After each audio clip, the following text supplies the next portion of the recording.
con la última mesa de esta conferencia de 2 días, que es una mesa sobre un dossier de letras que tienen el título ahí, que salió el año pasado. Y estamos en la mesa con los dos editores y también autores, y también uno de los autores del dossier. Entonces, la idea es que presenten un poco la idea de sus trabajos en el dossier y luego voy a plantear una pregunta a cada uno de los presentes y luego pueden responderse entre sí y luego abrimos la conversación con el público. Entonces, paso a presentar a los presentes.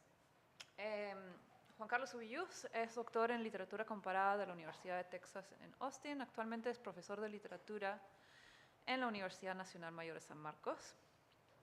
También enseña cine y psicoanálisis en la maestría en estudios culturales de la PUC.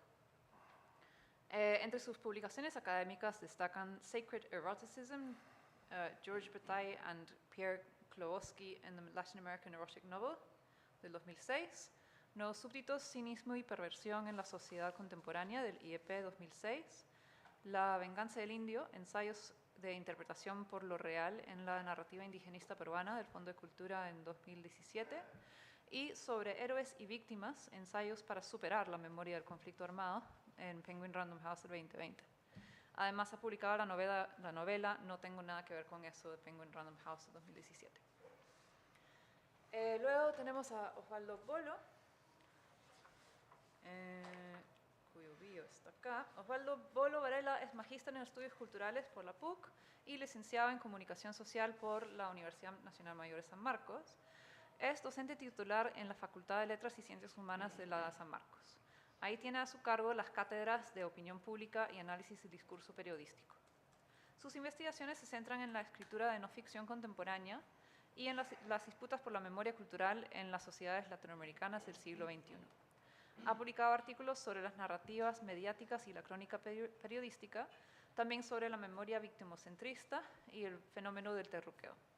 Se desempeña como editor asociado en la revista Desde el Sur, cargo que también ocupó en la revista Letras. Junto a Juan Carlos Ubillús, dirigió la edición que estamos discutiendo ahora. Y tenemos a Sebastián León. Sebastián León es magíster en filosofía por la PUC, donde enseña cursos de ética y filosofía de la ciencia. También ha dictado talleres y seminarios de formación política, historia de la filosofía y sobre el cine de terror. Se especializa en temas de teoría política, filosofía de la historia y teoría crítica, con particular énfasis en las tradiciones del marxismo, el idealismo alemán y la decolonialidad. Ha publicado artículos académicos y de opinión política en diversas revistas y portales web. Entonces, es un lujo estar con los tres aquí. Muchísimas gracias. Y la primera pregunta es bastante simple, al menos para cada uno, que es simplemente si pueden presentarnos en unos 5 minutos una reseña de lo que proponen en sus artículos. Y bueno, de Yapa para los editores también un poco la idea del dossier en su conjunto, ¿no? Bien, trataré de ser muy breve. Bueno, primeramente el título, el enjambre, la ultraderecha latinoamericana, es un título que quiere decir que no se trata de un movimiento que sea sencillamente sólido, un movimiento que sean alianzas hechas de manera demasiado concreta, sino que hay libertarios, hay nacionalistas, hay conservadores y que han establecido ciertas alianzas que les ha permitido cambiar algo de la fisonomía política y la fisonomía social de las diferentes sociedades en las cuales existen, ¿no? Además, el enjambre da cuenta de que se funciona, el dossier recoge ponencias a diferentes niveles, ¿no? Tentativamente uno puede pensar en 3 niveles para pensar en todo este movimiento, ¿no? El nivel propiamente político, que serían los partidos de la derecha radical que existen en la democracia, y tenemos toda una sección sobre eso. Luego estaría el campo de la batalla cultural que se lleva a cabo a través de influencers, de iglesias, diferentes otros actores conservadores. Digamos que eso estaría más en el medio. Y otro nivel sería más o menos qué es lo que la gente realmente piensa y qué es lo que ha podido, digamos, cómo es que la actividad política y cultural en los otros niveles los ha influenciado. Yo diría que en nuestro dossier, el Enjambre, funcionamos en esos dos primeros niveles, ¿no? Que no tenemos artículos que se relacionen a la subjetividad de las personas de este movimiento conservador, pero sí tenemos artículos sobre los influencers, sobre las iglesias, y estoy seguro que Osvaldo va a decir más al respecto. Y tenemos artículos que tienen que ver con el movimiento político, digamos, el nivel más alto de todo este enjambre, ¿no? Mi artículo entra dentro del mi ponencia de hoy trata del segundo nivel de lo cultural, pero de la mañana, pero el artículo mío trata más del nivel político. Y mi intención ahí fue tratar de llevar a una teorización sobre lo que es la ultraderecha latinoamericana, o más bien los partidos de derecha radical en América Latina. Y lo hago deconstruyendo y dándole una vuelta a las teorizaciones de Cas Mudde, que son, creo yo, bastante útiles, ¿no? Si uno quiere comenzar a pensar en este tema, ¿no? Y entonces, Cas Mudde tiene, cuando habla de la ideología de la derecha radical, dice que la derecha radical mundial es nativista, ¿no? En el sentido que se asume que hay una etnia que pertenece a un determinado territorio, es autoritaria, tiene este discurso de la ley del orden, los discursos de la mano dura, penas más severas, en vez de algún tipo de comprensión social del criminal. Y por último, que la ideología es populista, porque se trata de el populismo entendido como una ideología delgada que separa a nosotros de ellos, al pueblo virtuoso en nosotros, contra ellos una élite corrupta, ¿no?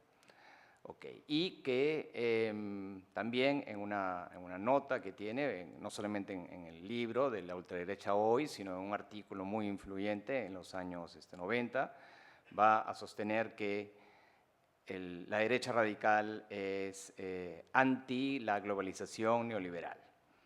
Okay. Entonces, yo cuestiono este argumento para la derecha radical latinoamericana en dos puntos. El primero es que yo creo que el nativismo existe, por supuesto, aquí, pero que no es tan importante como lo es la ideología de género. El tema contra la ideología de género es el tema que ha unificado a la derecha radical en Argentina, sobre todo, que lo ha hecho acá también, en el Perú, y que es el tema central de la derecha radical latinoamericana, el tema conservador central, más que el nativismo.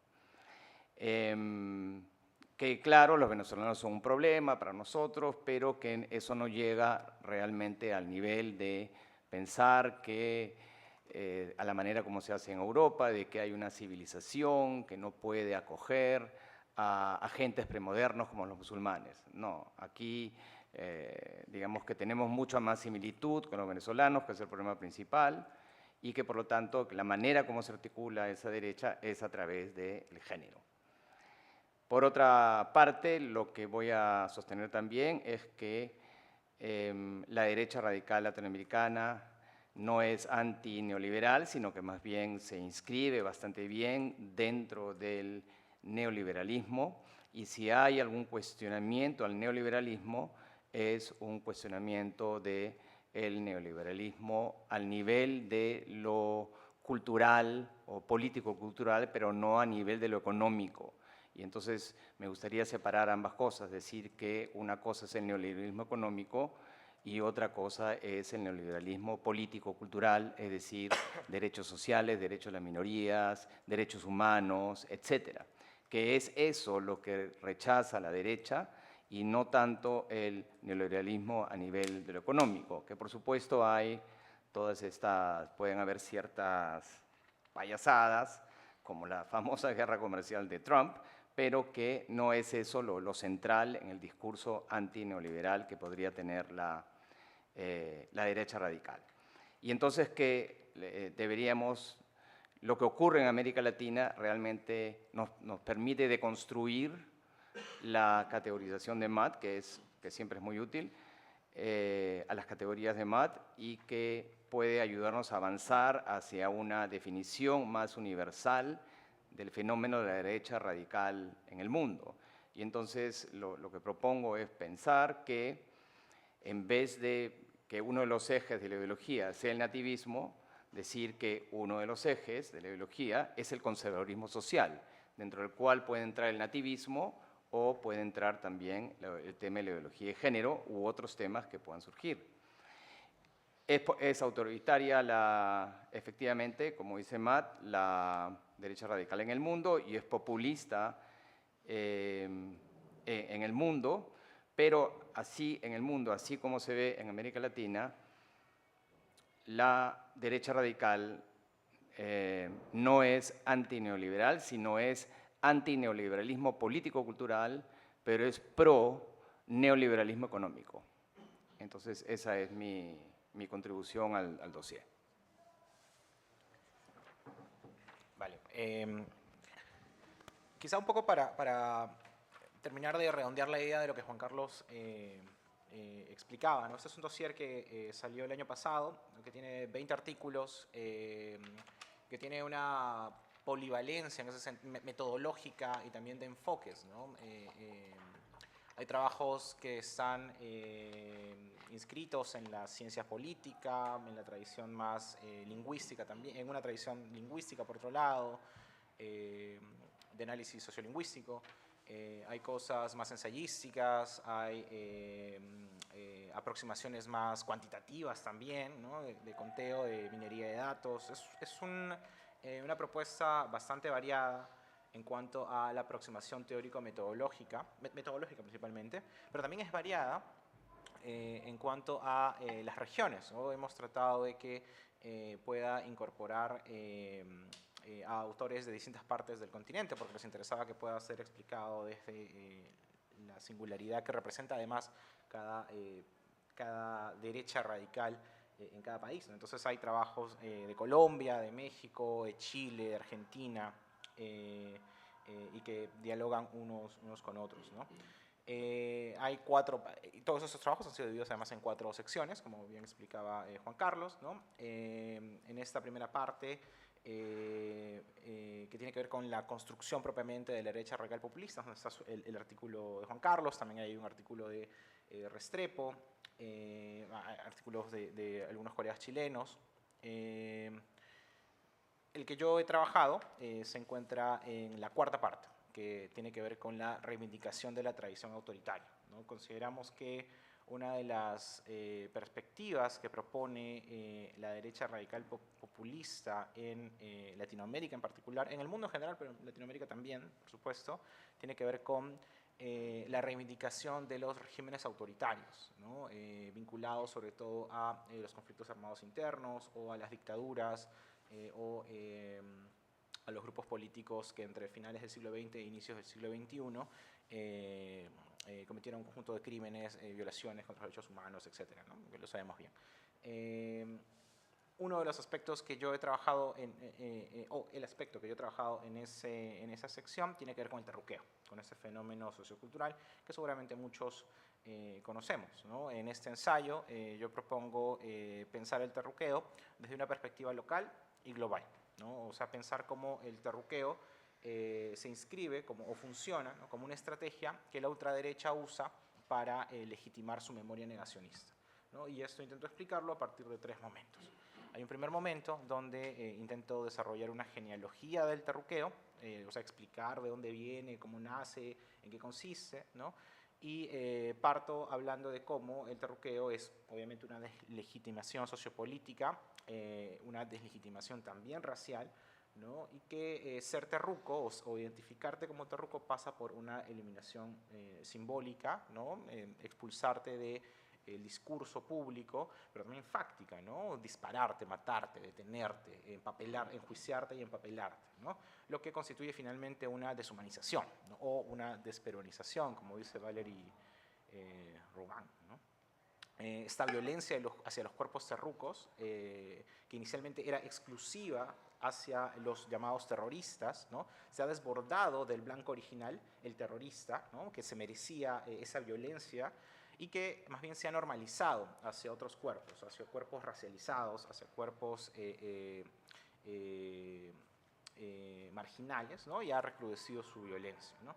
En este intento por ofrecer una explicación del fenómeno, ¿no? Propongo que el término terruco significa hoy 4 propuestas, ¿no? Por un lado es una conducta política censurable, ¿no? Que es, digamos, la acepción más original, ¿no? Relacionada con ser de izquierda o progresista, con ser un antipatriota, ¿no? Y que por tanto criticas el modelo económico, las políticas sociales de género, medioambientales, ¿no? Y que obviamente eso merece ser vigilado y castigado, ¿no? Ser terruco, terruquearte, también implica un accionar criminal punible, ¿no? Como eres un potencial o un ostensible ejecutor de actos terroristas, donde además actos terroristas es entendido de manera súper laxa y súper amplia, desde el bloqueo de carreteras hasta la toma no sé, de la universidad o de una facultad, ¿no? Hasta la destrucción de propiedad privada, ¿no? Como atacas a los policías y a los militares, sea en defensa propia o sea de manera en agencia, de manera deliberada o defensiva, ¿no? Entonces conlleva que el terruco tenga que ser, pues, investigado, denunciado, enjuiciado y por lo tanto encarcelado. Terruco también es una condición étnico-racial despreciable, ¿no? Un serrano, un indígena, un cholo que no entiende porque es terco ignorante, que está resentido porque es pobre y marginal y que por lo tanto no está civilizado, ¿no? Y que entonces es tonto, carece de agencia, ¿no? En suma, representa el atraso, ¿no? Un terruco también representa el atraso y justamente es aquellos que se oponen al desarrollo, ¿no? Al desarrollo de la nación, ¿no? Este discurso neoliberal que de una manera explicaba Juan Carlos, ¿no? Y por último, terruco también es una cualidad moral, intelectual, ¿no? Expurgable, ¿no? Es un sujeto racional, fanatizado, con ideas cuestionables, con ideas ya antiguas, retrógradas, ¿no? Y que insiste en la reivindicación de luchas pasadas, sobre todo vinculadas con sueños o propuestas de izquierda, y que al poseer un ideario equivocado y perverso, justamente el terruco necesita ser expulsado del cuerpo social, ¿no? Su expulsión es una demanda prioritaria. Eso es, digamos, la primera parte del artículo, ¿no? Intentar explicar qué es el terruco y el terruqueo a la vez. Luego hay un segundo momento donde intento explicar cómo funciona esta idea del terruqueo, ¿no? Allí explico cómo esto existe porque hay una hegemonía discursiva de parte del fujimorismo, ¿no? Que ha usado el término terrorismo dentro de su repertorio interpretativo, ¿no? Del discurso de pacificación nacional, ¿no? Específicamente la memoria salvadora, como seguro varios lo conocen, ¿no? Hay una cultura que hay una legitimación, perdón, de la cultura del miedo, y por tanto que a su vez legitima el autoritarismo, ¿no? Una cultura del miedo que lleva a, por un lado, construir relaciones dicotómicas entre militares heroicos, militares salvadores, y por otro lado, enemigos terroristas, perversos, malvados, irracionales, ¿no? Lo peor, y la perversidad absoluta, ¿no? La memoria salvadora no es exclusiva de Perú, también está en otros espacios de Latinoamérica, Argentina, Chile, hay varias producción al respecto, pero aquí obviamente está directamente vinculada con el fujimorismo, ¿no? Y con el discurso fujimorista. No obstante, esta construcción del paradigma del terrorista en Perú también tiene mucha relación con el paradigma global, ¿no? Luego del 11 de septiembre, el problema sobre el terrorismo dejó de ser pensado como un problema social, un problema civil de seguridad interna que podía ser disciplinado mediante métodos policiales clásicos y más bien pasó a ser entendido como un enemigo de guerra, ¿no? Eso es una propuesta de Horvath, ¿no? O una lectura de Horvath. Y que por lo tanto debe ser investigado, intervenido y doblegado bajo métodos militares, ¿no? Tanto así que se empezó a hablar de la guerra contra el terrorismo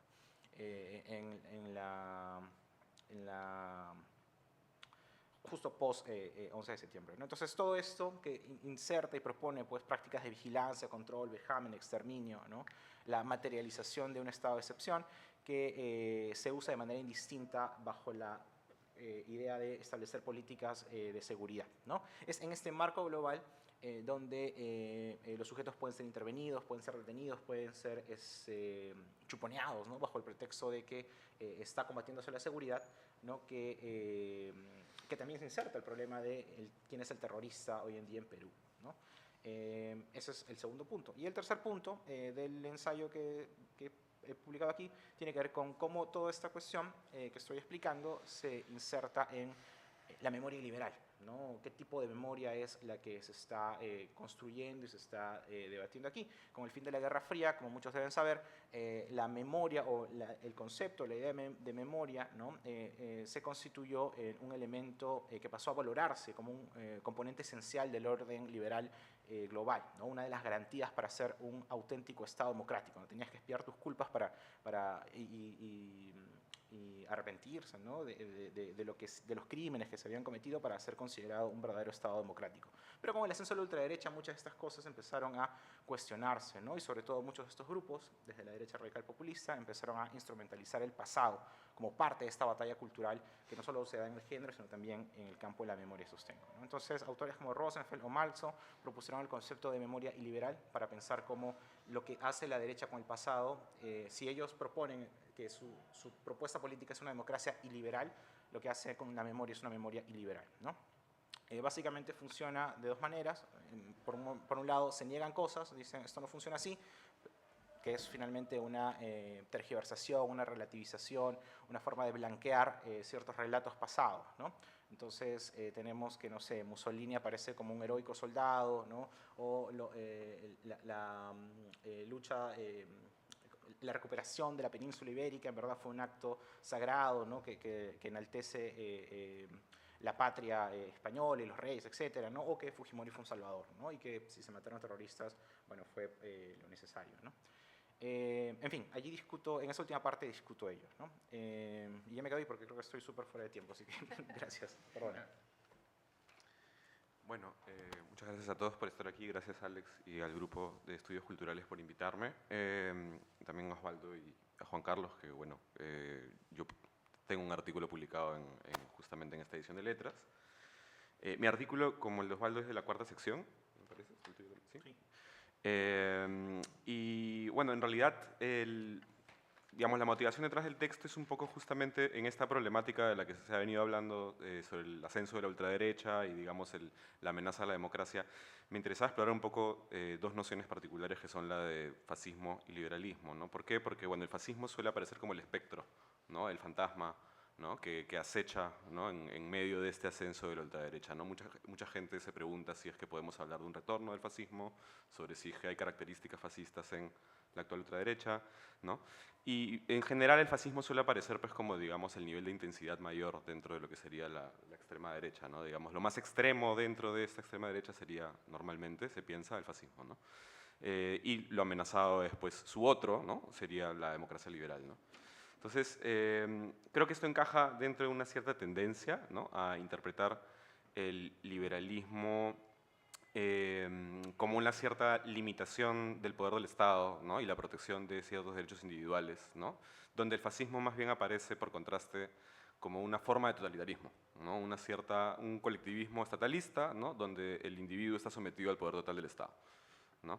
Entonces creo que esas son un poco las nociones a menudo en cierto sentido común sobre la relación entre liberalismo y fascismo, ¿no? Entonces a mí me interesaba hacer una exploración más o menos histórica, ¿no? De ambas nociones para tratar de pensar un poquito, creo yo, de manera más concreta las relaciones que pueden existir entre ambas, ¿no? Y hasta qué punto nos encontramos, ¿no? Ante una amenaza de la democracia liberal por parte del espectro del fascismo, ¿no? ¿Sí?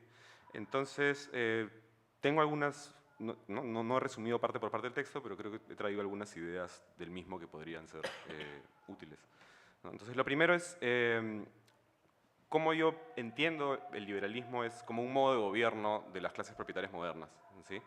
Es decir, de la burguesía en particular, ¿no? La burguesía que surge, ¿no? Durante la modernidad, ¿no? ¿Cómo se piensa ese modo de gobierno? Mi texto yo entiendo, siguiendo a lo zurdo, ¿no? Que el liberalismo es la limitación del poder del Estado, ¿no? Y la religión de regular o intervenir sobre el control de las élites, ¿no? Que tienen las élites sobre su propiedad, ¿no?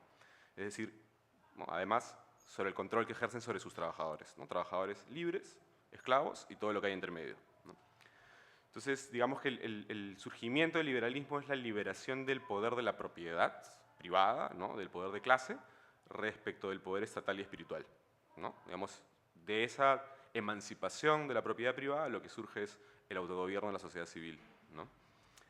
Entonces, esta emancipación de la propiedad privada trazaría, ¿no?, a mi entender, un límite, ¿no?, interpretado desde el liberalismo como el límite entre la civilización y la barbarie, ¿no? Lo que tenemos es, de un lado, la sociedad civil y los libres que pertenecen a esa sociedad civil, y del otro, la naturaleza y los salvajes, ¿no?, que no pertenecen a dicha sociedad civil, ¿no?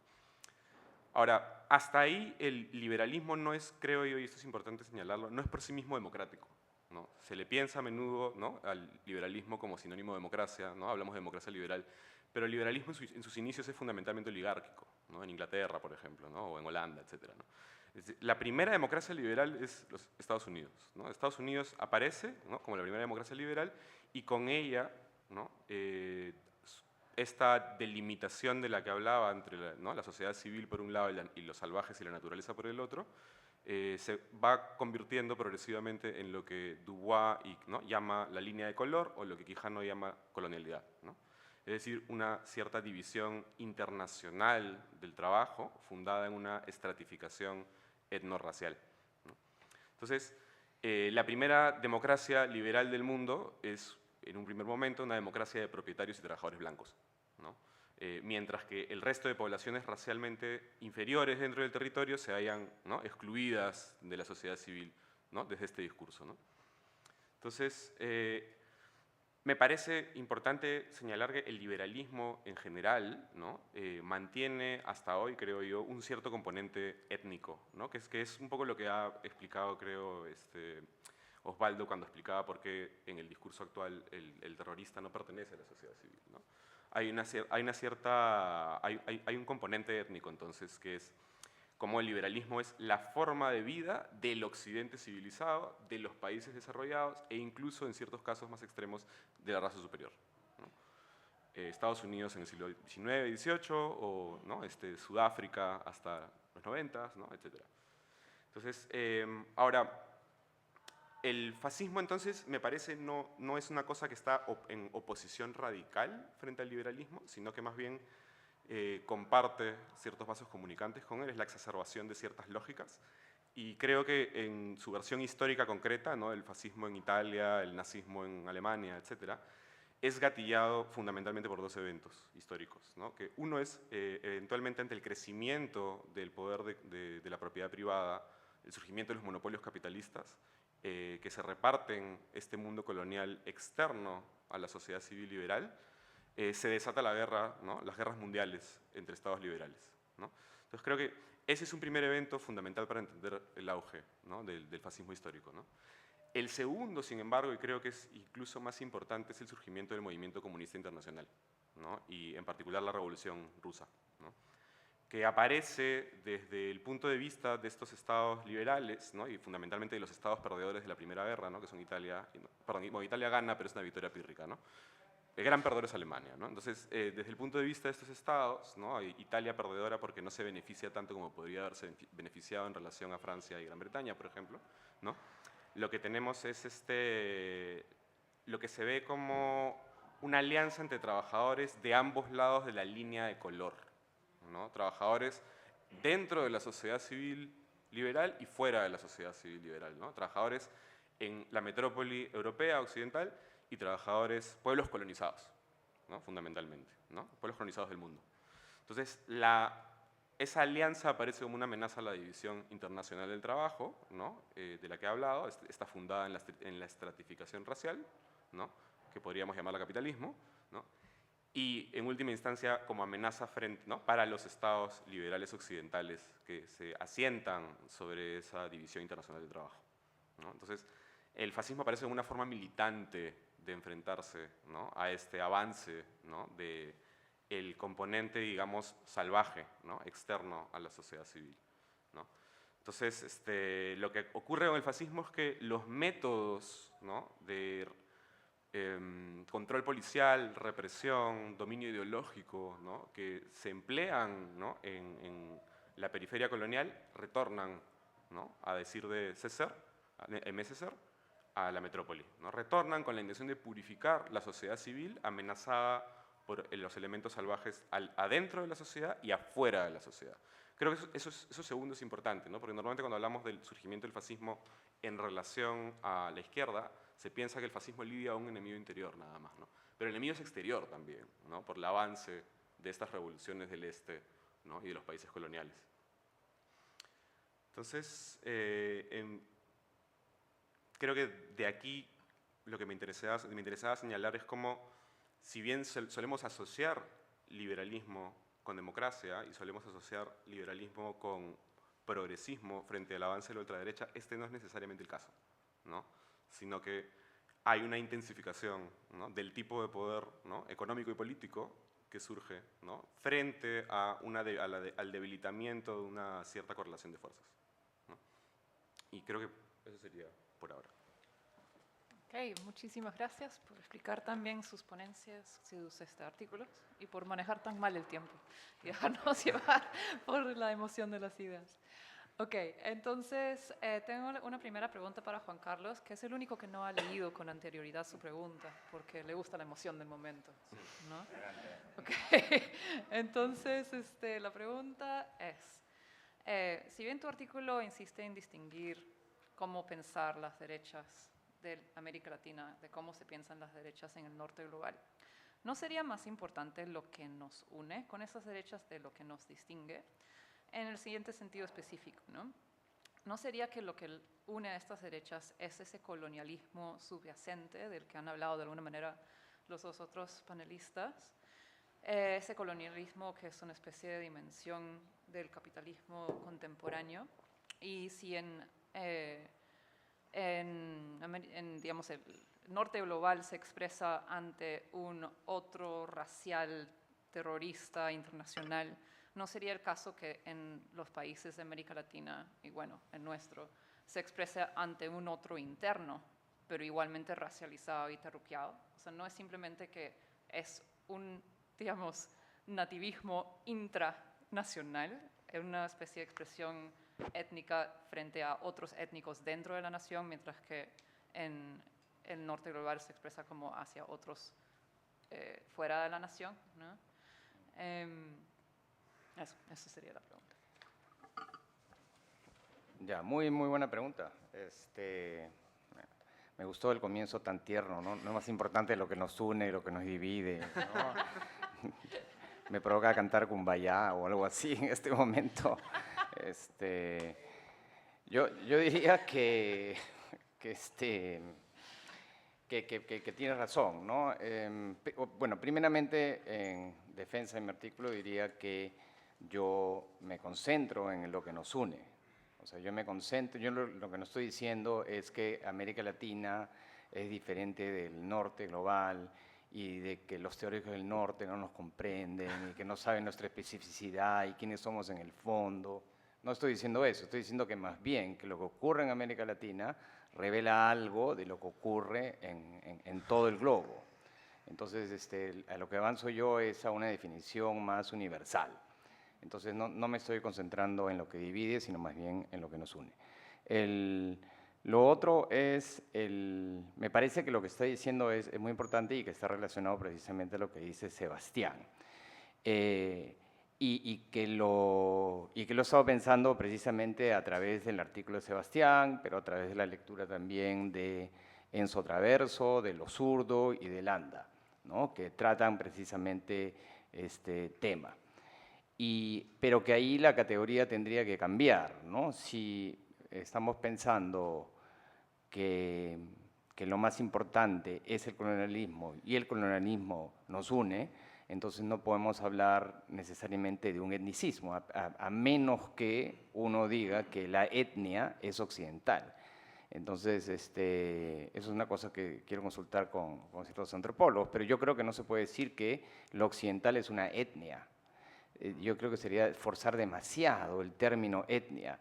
Entonces uno tendría que hablar de la civilización occidental, más que de la etnia occidental. Entonces, se podría decir, claro, algo en ese sentido, ¿no? Digamos que claro, ¿no? Todos los libros de Lo Zurdo, de Traverso, etcétera, hablan de un liberalismo no solamente como una defensa de la propiedad, sino como un liberalismo imperialista, ¿no? Digamos que la nación liberal británica no solamente defiende la propiedad, sino que además sitia el puerto de Buenos Aires para que puedan comprar textiles, inicia la guerra del opio con China, a pesar de que se ha creado un gran problema de salud público en China. Y en defensa de la libertad exigen que China siga comprando opio de las Indias. Bien, entonces el liberalismo está relacionado a un imperialismo.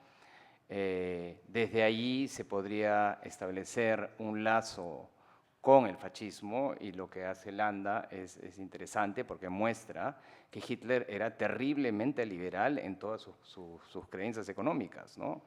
O sea, es un liberal de texto, Hitler, ¿no? Entonces, por ahí es una avenida de investigación y sí, que la categoría de civilización occidental me parece que es importante para pensar todo este tema. Bacán, muchas gracias, Juan Carlos. Ahora una pregunta para Osvaldo. Qué pena que no estuviste para escuchar a José Alejandro Godoy, y qué pena que él no esté aquí para escucharte a ti porque es el mismo tema. Pero bueno, en algún sentido le hice la misma pregunta, pero desde otro ángulo a él, pero no me lo contestó, así que a ver si tú sí. Tu artículo aborda el problema de cómo el terruqueo de la ultraderecha es la punta de lanza en su manipulación de la conciencia histórica del pasado, y señala que los sectores progresistas, o sea, nosotros, digamos, no hemos sabido contestar esta estrategia, ¿no? Nos hemos sumado en un silencio incómodo en los momentos en que el terruqueo ha llevado al abuso de derechos de las personas por sus ideas políticas, como en el caso de los detenidos en la Operación Olimpo o la Operación Perseo. Entonces, la idea es que en estos casos los progresistas estamos siguiendo una lógica terruqueadora de manera como inerte, ¿no? Según la cual algunas personas no deberían tener derechos por motivo de sus creencias. Entonces, quería preguntarte, en tu opinión, ¿qué debería estar haciéndose desde este lado, digamos, progresista, contra el terruqueo y en general contra la manipulación de la conciencia histórica realizada por la derecha radical?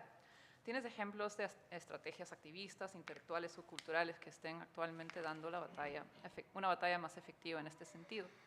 Me interesa en particular la medida en que tal oposición efectiva supondría romper con una tradición de la memoria que llamas la memoria liberal, ¿no? Localmente encarnada por el discurso de la CBR y centrada en la figura de la víctima inocente, ¿no? O sea, ¿en qué medida nos sirve seguir en esa línea o en qué medida toca ya innovar y en qué sentido? Gracias por la pregunta. No sé, es la respuesta así en sencillo, que no sabría bien exactamente qué hacer. Pero supongo que puedo ensayar algunas cosas, ¿no? O sea, ¿qué se tiene que hacer contra el terruqueo, ¿no? O sea, voy a soltar como que varias preguntas que creo que podrían iluminar o pintar un poco por dónde podría ir el camino, ¿no? O sea, en principio, ¿qué se puede hacer contra el terruqueo? Sostener una lucha articulada, ciudadana, izquierdosa, ¿no? O progresista, si es que no quieres decir izquierdosa. Por otro lado, ¿qué se podría hacer? Reeducar políticamente desde la historia, una reeducación histórica, una reeducación de la historia reciente desde una perspectiva más crítica. ¿Dónde debería hacerse eso? ¿En las universidades, en los colegios? ¿En qué podría pensarse también? ¿En redes de solidaridad? Organismos de la sociedad civil que puedan actuar de manera solidaria contra aquellas personas que están siendo terruqueadas, ¿no? El ejemplo de la Coordinadora contra el Terruqueo es una de estas redes. APRODE lo es, la Coordinadora de Derechos Humanos lo es, ¿no? Otra opción sería producir contranarrativas. ¿Cómo producimos contranarrativas? Con objetos culturales diversos, o sea, hablamos de arte, hablamos de, no sé, obras de ficción, teatro, cine, ¿no? De desenmascarar el discurso. ¿Cómo desenmascaramos el discurso? A través de las redes sociales creamos un hashtag no al terruqueo, ya existe, de hecho, ya existe una página web también que se llama no al terruqueo. Lo hacemos desde los medios independientes, ¿no? Yo creo que se puede hacer todo esto y aún así no basta, ¿no? Y no basta porque hay una hegemonía discursiva que es poderosa, que es fuertísima, ¿no? Y que tiene que ver con esta memoria salvadora, esta memoria de los vencedores, digamos, ¿no? Esta memoria militar que la derecha no sé si ha hecho suya, ¿no? Digamos que se ha puesto ahora más visible, ¿no? Pero siempre ha estado allí, ¿no? Y que su poder es ampliamente mediático, ¿no? Sobre todo eso, mediático, ¿no? Obscenamente mediático. y que hay un control del discurso público, ¿no? Lo vemos en las noticias, a las personas a las que se entrevista cuando se quiere hablar sobre el conflicto armado interno, ¿no? ¿Quiénes son? Pero no solo son a los que se entrevistan y por lo tanto se vuelven los definidores primarios, como lo dicen en los medios, de la opinión pública, sino que también están en la construcción de las leyes, por ejemplo, ¿no? En la introducción cuasi forzosa de un curso sobre historia del terrorismo en la educación, o las leyes de amnistía que acaban de promulgarse, ¿no? Entonces, y también están en la cultura diaria, están en la educación. Hay estudios que han estudiado cómo se enseña la historia desde una perspectiva fujimorista en los colegios escolares, ¿no?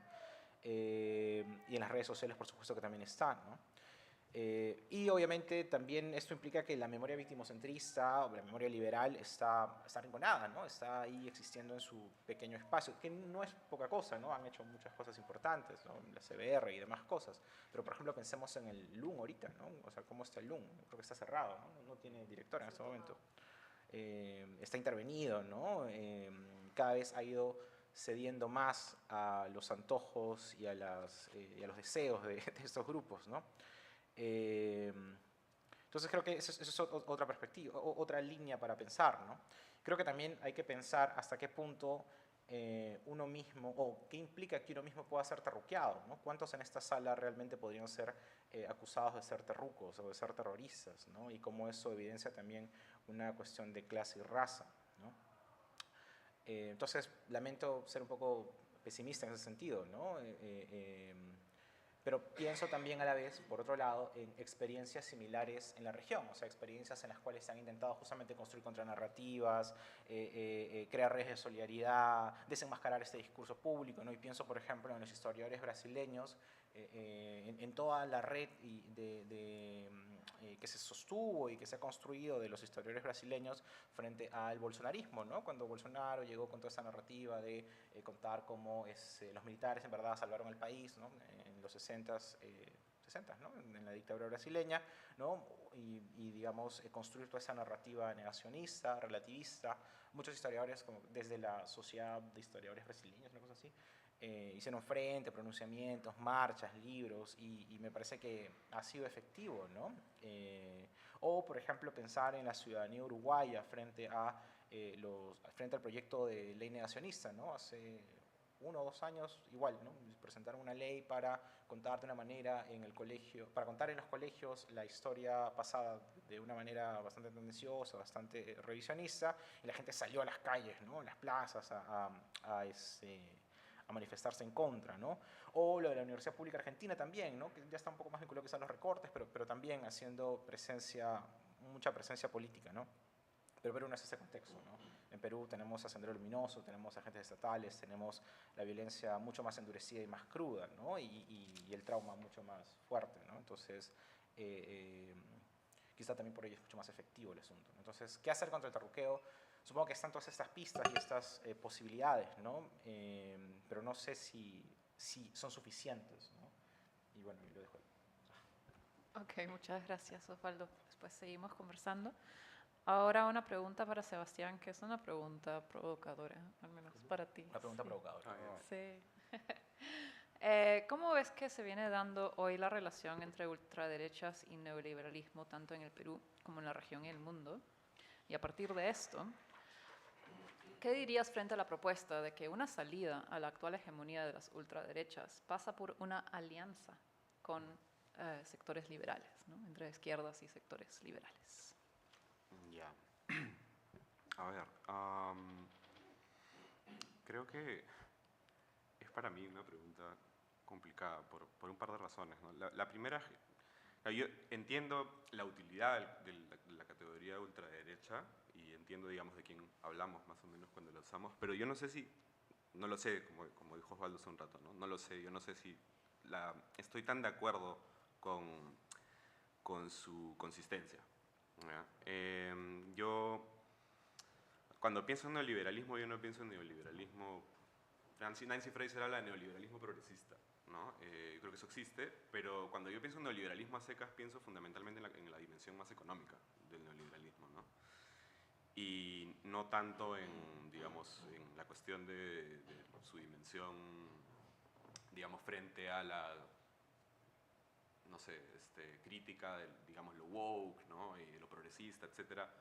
No estoy pensando tanto en eso, ¿no? Pienso fundamentalmente en este carácter económico del neoliberalismo, ¿no? Entonces, pensando en eso, pensando en austeridad, endeudamiento de la clase trabajadora, privatización, ¿no? Destrucción de derechos laborales, etcétera, yo pienso en el neoliberalismo fundamentalmente como ultraderecha, pues, ¿no? Si la hay, ¿no? Y creo que es interesante pensar, por ejemplo, ya que he hablado hace un rato de fascismo, ¿no? El fascismo, creo que como yo lo entiendo, una de las cosas que hace, ¿no? Desde una perspectiva económica, ¿no? Una de las, si se quiere decir así, al menos retroactivamente, ¿no? Una de las funciones que hay ahí, es revertir el decrecimiento de la tasa de ganancia, ¿no? En Europa, después de la revolución bolchevique, ¿no? Y eventualmente los movimientos, ¿no? Llamémoslos de izquierda, que vienen con eso, ¿no? Entonces yo diría que el neoliberalismo cumple una función parecida, ¿no? Digamos, como lo que hace justamente estas cuestiones que he mencionado, este tipo de políticas económicas, ¿no? Con, digamos, el azote a los derechos individuales, ¿no? De las mayorías que esto implica, ¿no? Sea que se haga por vía institucional o por una vía mucho más represiva, es un poco, ¿no? Similar. Claro, no estoy diciendo que el neoliberalismo sea fascismo, ¿no? Pero estoy diciendo fundamentalmente que no veo, digamos, cómo podríamos hablar de un neoliberalismo, digamos, de izquierda, ¿no? Yo cuando pienso en izquierda y derecha no estoy pensando tanto, creo yo, en cuestiones, digamos, de si uno defiende un discurso progresista o si uno defiende un discurso más conservador, ¿no? Estoy, creo, pensando un poquito más en este otro tipo de cuestiones, ¿no? Y el tipo de violencia que estas cuestiones implican, ¿no? Digamos, como tanto dentro de un país como fuera, ¿no? Ahora, pensando en el avance, digamos, de un neoliberalismo más represivo y más agresivo, ¿no? Trump, por ejemplo, ¿no? O aquí, digamos, ¿no? Con todo lo que se ha venido hablando a lo largo de estos 2 días, ¿no? Digamos, como el tipo de derecha, digamos, que estamos encontrando en este momento, ¿no? El tipo de neoliberalismo que tenemos, ¿no? Creo que, claro, eventualmente si uno encuentra liberales que tengan, ¿no? Preocupaciones por el aumento de la represión o la retirada de una serie de derechos que personalmente consideran fundamentales, sí creo que eventualmente una alianza con ese tipo de individuos o eventualmente organizaciones vale la pena, ¿no? Desde sectores más de izquierda, ¿no? No obstante, diría que es importante tener en cuenta los límites del liberalismo, ¿no? Si pensamos el liberalismo, creo, justamente, al menos como yo lo entiendo, ¿no? Como este intento de fortalecer el mando que las clases propietarias tienen sobre su propiedad privada y el capital, etcétera, ¿no? En ese sentido, yo creo que el liberalismo tiene un límite en la lucha contra el extremismo de derecha, por decirlo así, porque lleva al extremismo de derecha inscrito dentro de su ADN, pues, ¿no? Al final, digamos, en la medida en que en las sociedades liberales han emergido una serie de derechos democráticos, ¿no? En la medida en que se han reconocido los derechos de ciertas minorías, ¿no? Eso normalmente ha sido a pesar del liberalismo, ¿no? Y no por el liberalismo mismo, ¿no? Ha sido por movimientos socialistas o comunistas o las feministas, ¿no? O digamos, distintos tipos de protesta, ¿no? O los movimientos abolicionistas en el siglo XIX, ¿no? Entonces, siempre ha sido PSA, ¿no? La fuerza del liberalismo ha sido, no sé, adaptarse, ¿no? Y sobrevivir, ¿no? Pero cuando ha podido revertir lo que ha dado, lo revierte, ¿no? Y el fascismo, creo yo, es el intento de revertirlo en la situación en que se le viene encima, o parece venírsele encima, una revolución mundial comunista, pero fundamentalmente anticolonial, ¿no? Lo que llamamos hoy en día el sur global, ¿no? Y el neoliberalismo, creo, más bien es la metodología propia más bien de un momento histórico donde eso retrocede, ¿no? El neoliberalismo surge cuando el comunismo va, ¿no? Retrocediendo y digamos, lo que se había concedido, pues ya no es necesario seguir concediéndolo, ¿no? Ahorita tal vez podemos pensar también lo que implica un Trump para el neoliberalismo en relación, no sé, al auge de China, tal vez, ¿no? Pero sí, no sé, bueno, en fin, creo que, de nuevo, ¿no?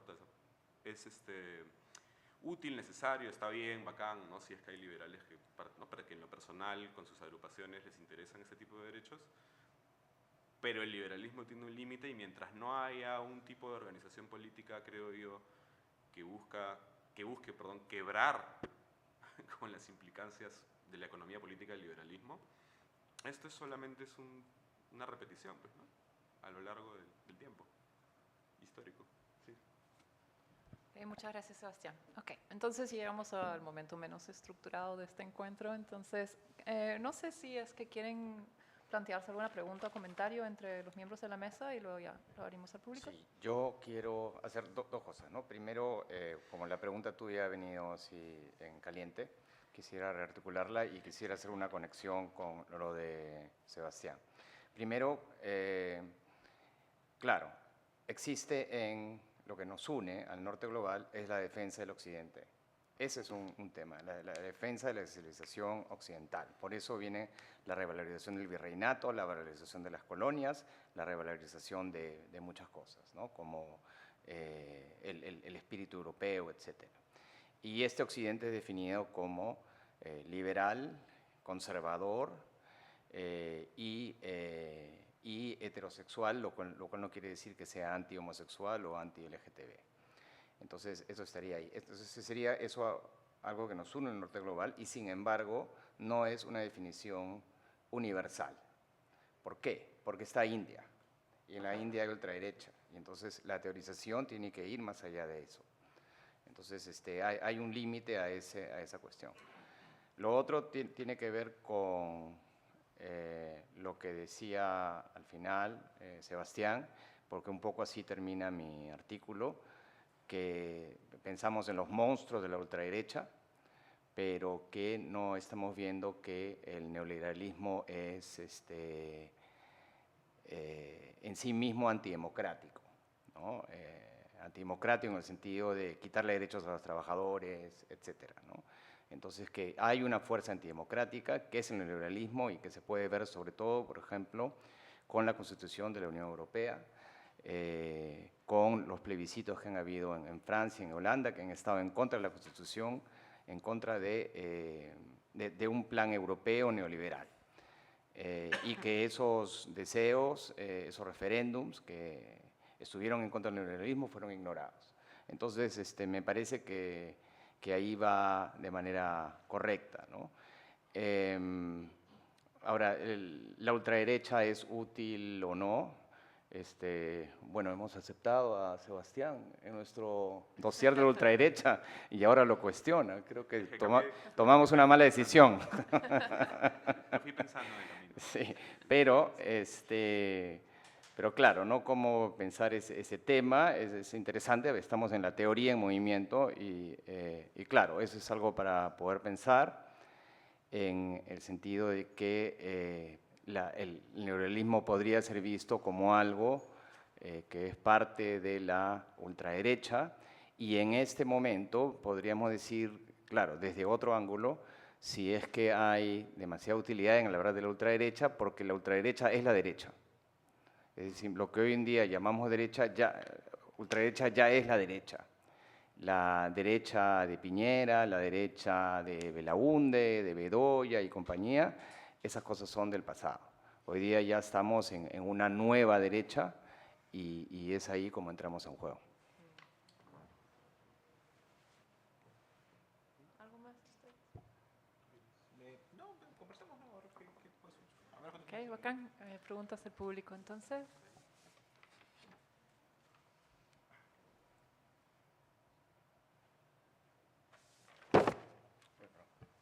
Hay que prenderlo, Fernando. Gracias. Bueno, muchas gracias por las presentaciones. Tengo dos preguntas. La primera es, pensando un poco en el dossier, ¿no? O sea, estoy de acuerdo con la idea de que hay que criticar y repensar a Mude e incluir, digamos, la dimensión de la agenda antigénero para pensar las derechas latinoamericanas respecto de lo que pasa en Europa. Ahora, también entra después, digamos, en la ponencia de Osvaldo el tema del terruqueo, ¿no? Entonces, claro, yo pensaba, el terruqueo es una derivación, digamos, de esta discusión de mood asociado al populismo en la medida de que marca una línea de frontera entre un grupo y otro grupo, o pertenece quizás el terruqueo más a la cuestión autoritaria, de mano dura y de orden que tienen nuestras derechas en América Latina. Entiendo que no tiene tanto que ver con la cuestión del género, pero otra vez, ¿no? Pensando en el dossier, la propuesta de UBIUS marca, digamos, la hoja de ruta para lo demás, y no, eso no implica que fije, digamos, las formas y las categorías que van a ser incluidas, pero ¿dónde encajaría entonces el terruqueo en esta discusión más general o en la tipología general de las derechas en América Latina? ¿O es quizás una cuestión muy peruana, ¿no? Quizás esa categoría no sirve tanto para explicar lo que pasa con otras derechas en América Latina, y sí para el caso peruano. No sé cómo ahí encajan, digamos, la definición de la ultraderecha en América Latina y el caso más específico vinculado al terruqueo, que me parece importante, pero como que no termina de ser, digamos, de dialogar tanto con lo que plantea, digamos, al inicio, o, insisto, tal vez tiene que ver con formas, digamos, derivadas de este autoritarismo y populismo que sí son muy mudianas, por así decir.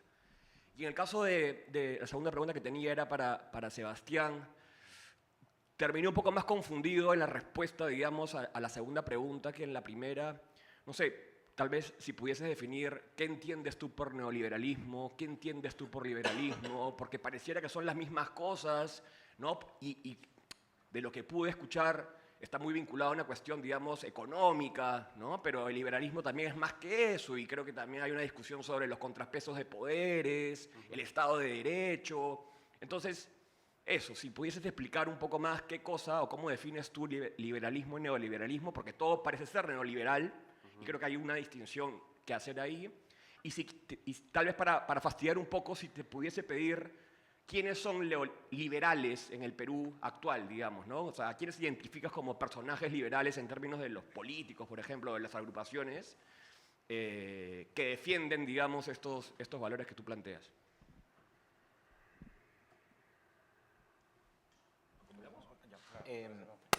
Creo que a propósito de lo que dices, recordaba este otro texto de, no me acuerdo el profesor español, pero tienen este concepto de derechas neopatriotas, ¿no? Que es una forma para ellos intentar caracterizar un rasgo de las derechas radicales contemporáneas, ¿no? Latinoamericanas principalmente, ¿no? Como muchos sectores militarizados, ¿no? De la sociedad militar en actividad o en retiro, ¿no? Que son justo además los que han participado directamente en los conflictos armados internos, en las dictaduras, en los crímenes, ¿no? Cómo se reactivan y se reinsertan en la discusión política, ¿no? En la sociedad civil contemporánea, ¿no? Una de ellas tiene que ver con la defensa de la tradición autoritaria, ¿no? La defensa de la mano dura, ¿no? Estas cosas se resuelven con mano dura, ¿no? Y en esta construcción de la mano dura, ¿no? Frente a la inseguridad, frente al desgobierno, frente al caos, ¿no? A la vez se establece la construcción de un enemigo, ¿no? La construcción del enemigo, ¿no? Ese enemigo que puede ser los rojos, como les dicen rojos, ¿no? Como les dicen en Chile, los subversivos, como suele decir Milei en Argentina, ¿no? O los terrucos también, ¿no? Como suele ser acá, ¿no? Me parece que hay ahí una similitud, ¿no? En Colombia también tienen un término, no me acuerdo ahorita, pero es también así un modismo para llamar a esta gente terrorista, ¿no? Subversiva, ¿no? Entonces sí, es un fenómeno peruano, por supuesto, lo del terruqueo, pero es también un fenómeno latinoamericano, ¿no? Esta idea de la construcción del enemigo, donde este enemigo pues se le atribuyen los peores males y se le atribuyen, se lo demonizan, ¿no? Se construye un rol demonizado, ¿no? Y justamente es en esa demonización que se justifica el ejercicio de la mano dura, ¿no? El ejercicio de discursos, prácticas violentas, de intento de controlar, ¿no? A ellos, ¿no? Entonces, y obviamente no es solo latinoamericano, ¿no? Esto es un fenómeno global, ¿no? Podemos verlo también, no sé, en España, en Europa, por ejemplo, ¿no? Entonces yo respondería eso, ¿no? Que es un ejercicio de mano dura, ¿no? Que está vinculado a estos sectores militares, que es muy latinoamericano, ¿no? Que lo denominan como derechas neopatriotas, ¿no? Justamente por esta defensa de la patria frente al enemigo que ya no es externo, sino es interno, que intenta ir contra la estabilidad de la nación, ¿no? El progreso económico en muchos casos. Y que aquí en Perú se expresa a través de la construcción del terrorista, ¿no? Del terruco, diría eso.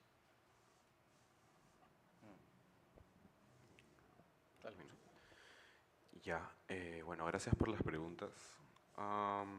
Ya, entonces, lo primero, si es la distinción entre neoliberalismo y liberalismo, ¿cómo es que estoy entendiendo yo en cada caso? Ok, que es una pregunta justa. Yo creo que... Lo que pasa es que una de las primeras cosas que yo he tratado un poco de hacer es... Yo entiendo que el liberalismo tiene una cierta autocomprensión, ¿no? Y que es una autocomprensión que se enseña mucho, ¿no? Digamos, como yo estudié la carrera de filosofía y, por ejemplo, cuando ¿no? veíamos cursos de filosofía política, ¿no? Hay una cierta definición más o menos ¿no? clásica de lo que el liberalismo es, ¿no? Y tiene que ver con la defensa de los derechos individuales y la restricción del poder del Estado, ¿no? Y la división de poderes. Y digamos que el liberalismo clásico está encapsulado en Locke, ¿no? En el segundo tratado, ¿no es cierto? Lo que a mí me problematiza es este énfasis en la libertad del individuo, ¿no? En la idea de que el liberalismo es un poco eso, ¿no? En contraposición a totalitarismos de izquierda y derecha o autoritarismos o lo que fuera, ¿no? Como yo, al remitirme, creo yo, a una cuestión más histórica, mi impresión es, y tal vez estoy equivocado, pero yo creo que el liberalismo es sumamente autoritario, de saque, ¿de acuerdo? Porque, bueno, incluso si vamos, pues, no sé, pues al Locke, ¿no? Que es el padre, ¿no? La enseñanza de Locke suele prescindir a menudo del libro del capítulo 5 del segundo tratado, ¿no? Que es la defensa de la esclavitud y la servidumbre, ¿no? Entonces, como yo lo entiendo, ¿no? La configuración de este Estado, que es un Estado, Foucault le llama como de esta especie de gobierno mínimo, ¿no? Digamos, restringe el poder del Estado frente a la sociedad civil, etc. Claro, la pregunta es quién conforma o quién constituye esa sociedad civil, ¿no? Y en un primer momento son los propietarios privados, ¿no? En un primer momento son, en Inglaterra, creo, terratenientes incluso, ¿no? Ni siquiera la burguesía, ¿no? Más adelante, ¿no? El liberalismo se convierte en una filosofía de la burguesía, ¿no? Pero inicialmente el proyecto liberal de Locke es un proyecto fundamentalmente agrario, ¿no? Entonces, yo creo que en la práctica el liberalismo nace con un gemelo y ese gemelo es el colonialismo, ¿no? Digamos, y bueno, y obviamente el poder que ejercen también la gentry británica sobre sus trabajadores serviles en la isla, ¿no?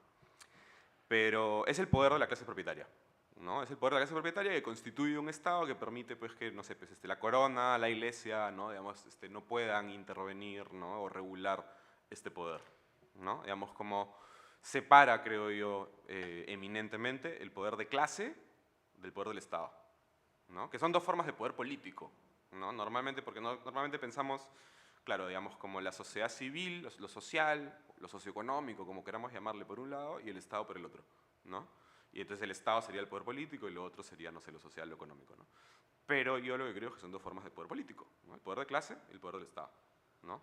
Entonces, claro, el liberalismo eventualmente se democratiza, de nuevo, a pesar del propio liberalismo y a pesar de los propios liberales, se democratiza, ¿no? Porque los trabajadores protestan, las mujeres protestan, ¿no? Los esclavos se rebelan, Haití, ¿no? Etcétera, ¿no? Entonces, eventualmente se va democratizando, ¿no? Aparecen los comunistas ¿no? en el este de Europa, entonces van habiendo negociaciones, van habiendo eventualmente concesiones, van habiendo, entre comillas, retrocesos, ¿no? O van habiendo ganancias del otro lado, ¿no? Digamos, el enemigo histórico del liberalismo, que entiendo yo, podríamos aglutinarlo como radicalismo, ¿no? Digamos, tenemos en el siglo XIX no sé, pues, los abolicionistas, o John Brown, ¿no? O los jacobinos, ¿no? Luego están los socialistas, los comunistas y bueno, lo que venga después, ¿no? ¿Sí? Los movimientos de liberación nacional en la periferia colonial, etcétera, ¿no? Entonces, se ve forzado, creo yo, a negociar, se ve forzado a dar concesiones democráticas. Entonces, democracia liberal es una cosa que siempre, ¿no? Es un concepto, creo yo, que implica una tensión constante entre el lado, digamos, democrático y el lado liberal, ¿no? Y creo yo que ahí donde puede haber una arremetida por la recuperación de más poder de clase, porque, digamos, marxistamente, más poder de clase implica más plusvalor, ¿no? Más ganancia, etcétera, ¿no? Ahí donde eso puede ocurrir, yo creo que se intenta que ocurra. Y han habido distintas formas en que eso se ha hecho, según la coyuntura histórica, según el momento, según el enemigo, etcétera, ¿no? ¿Qué entiendo yo por neoliberalismo? Si debo ser honesto, entiendo algo muy parecido en realidad, ¿no? Es decir, yo soy de la idea de que, obviamente hay ciertas distinciones, pero los lineamientos de lo que va a ser el neoliberalismo son los del liberalismo clásico. En ese sentido, yo creo que, ¿no? Los intelectuales que dieron lugar en cierto momento a este proyecto tenían razón, ¿no? Al pensarse como liberales clásicos, ¿no? Porque lo hacían, ¿no? Estoy pensando en la escuela austriaca, ¿no? Eventualmente, ¿sí? Sin embargo, creo por una cuestión histórica y contextual son distintos. ¿Cuál es la cuestión histórica importante sin la cual no puede ser pensada el neoliberalismo?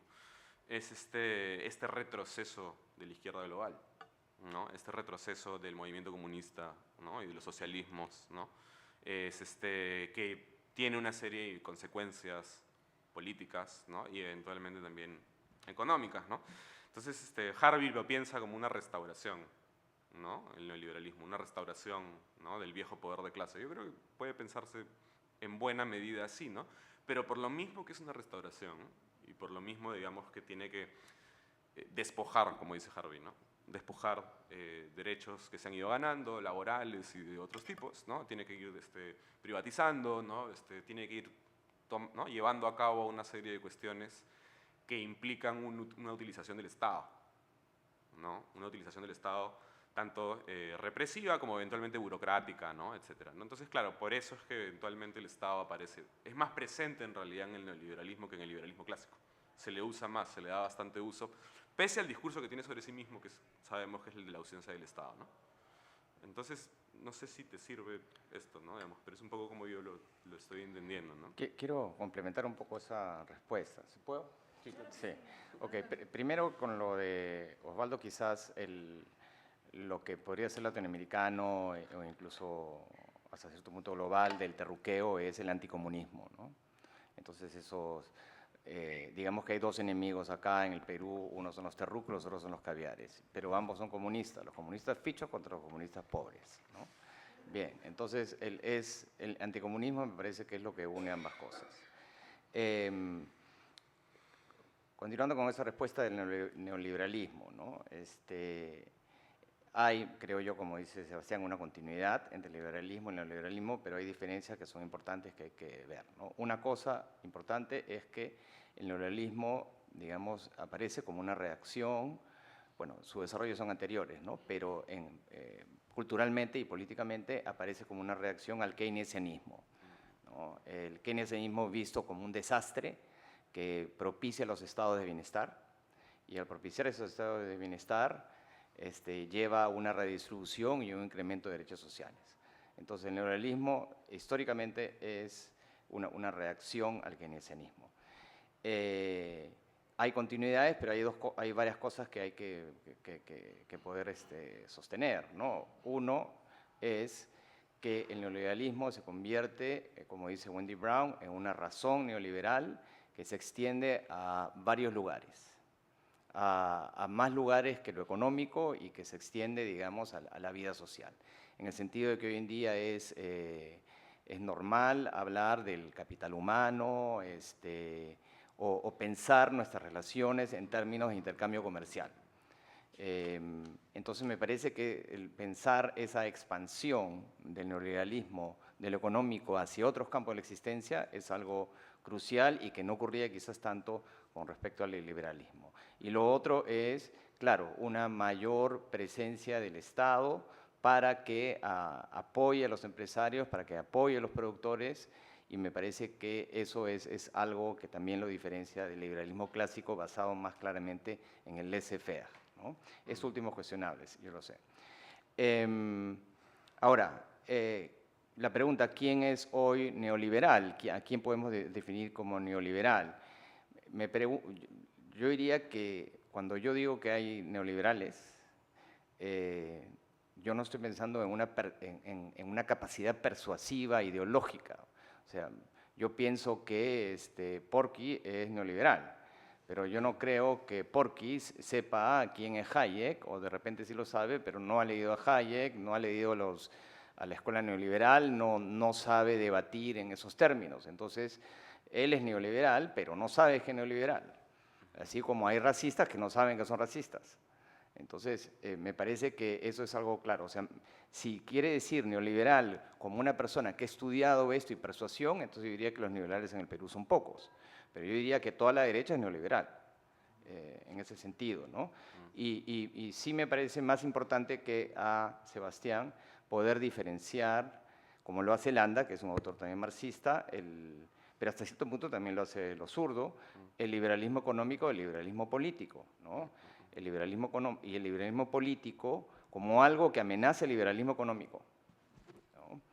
Y entonces lo que tendríamos hoy día sería el neoliberalismo económico permanece, pero tendríamos un neoliberalismo progresista que está en declive, que es la Unión Europea, que es el viejo Estados Unidos, y un neoliberalismo conservador, que es lo que está, digamos, apareciendo como algo nuevo en el mundo, ¿no?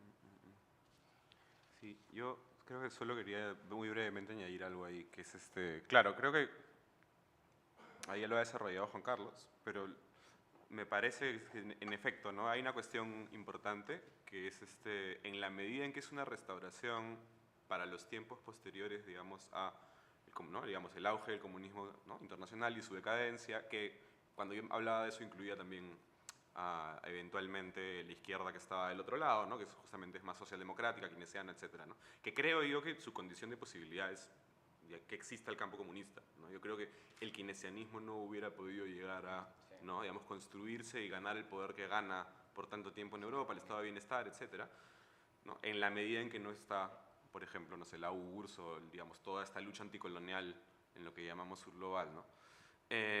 Lo estaba pensando quizá como concesión democrática, ¿no? Cuando hablé de concesiones democráticas, pues, ¿no? Eso.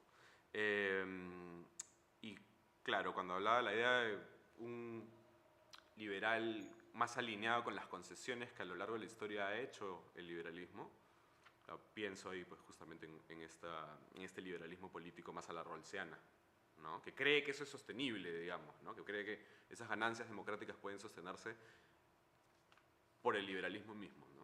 Que yo creo que no, por estas cuestiones que he mencionado. Ahora, digamos, respecto al neoliberalismo en particular, decía, como es proyecto de restauración frente a esto, creo yo y que implica también la derrota eventual de estos campos, la caída del bloque socialista, ¿no? Lo que queda es ahí aislados ciertos países comunistas en Asia, ¿no? Que incluso hoy en día recién algunos nos preguntamos de nuevo si es que son comunistas o no, por mucho tiempo se pensó que no, de nombre nomás, ¿no? Etcétera.